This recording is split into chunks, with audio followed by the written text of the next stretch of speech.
Napoleon's campaigns too will be a grand strategy games with most of the usual elements of these kind of games.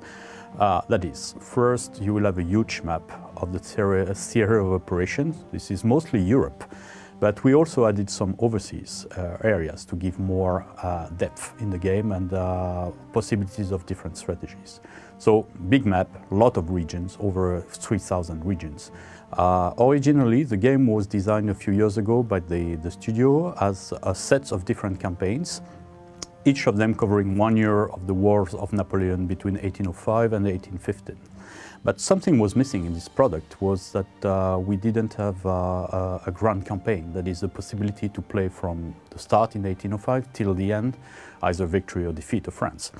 And so the purpose of Napoleon's campaign number 2 is to have the player enjoying the possibility to recreate this whole decade of warfare. Basically, we decided that we would be needed 2 kinds of resources, which is money and troops, or conscripts, recruits. And so globally, the map and the different territories you will be controlling will be giving you these kind of things. We added an extra dimension, especially on the money part, is that each region again produces money and conscripts. But in addition, we added ports, which produce economic resource in terms of money. And so we will represent a key element of this era, which was trade. So there will be a challenge in the game between one player trying to get a big monopoly all over Europe by force of arms or economic constraints, and the other players trying to make inroads into this fortress and cut some entries to get their economy and their strategy still, going. Because if at some point you just lose money, you just lose the opportunity to do anything.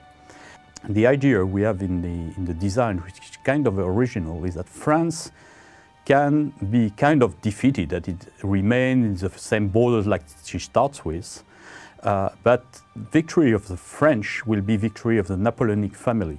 If you manage to be still the emperor of France at the end of the game, or even better, like having some of your brothers and family in other countries as kings and different rulers, then you win, whatever happens. I mean, even if your country is half of the size of the beginning, because it means you have achieved victory in terms of legitimacy. Another very important factor, which is something every fan of Napoleon loves, is that the game shows over 1,200 different uniforms for the different armies of the time.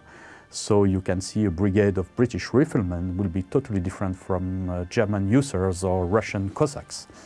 Each has its own uniform, and even the uniforms will change over time. What they were wearing in 1805 was different from 1815.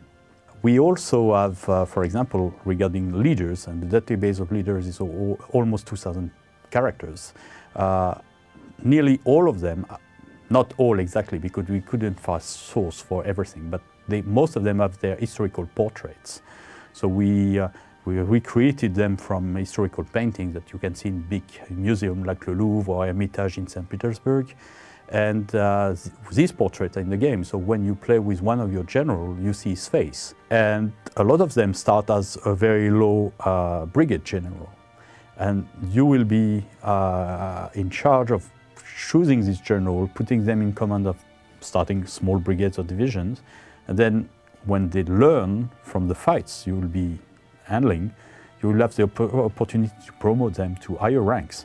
Up to, at some point, you find the one you need to counter Napoleon, because Napoleon is a military genius and he's very hard to beat in the beginning. Usually when I play Napoleon games, I usually play everything but France.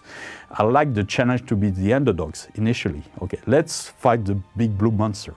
I love this period where every single soldier looked different. They had these blue, red, brass, green, shiny uniforms. So you have this kind of Christmas tree aspect, which is kind of fun.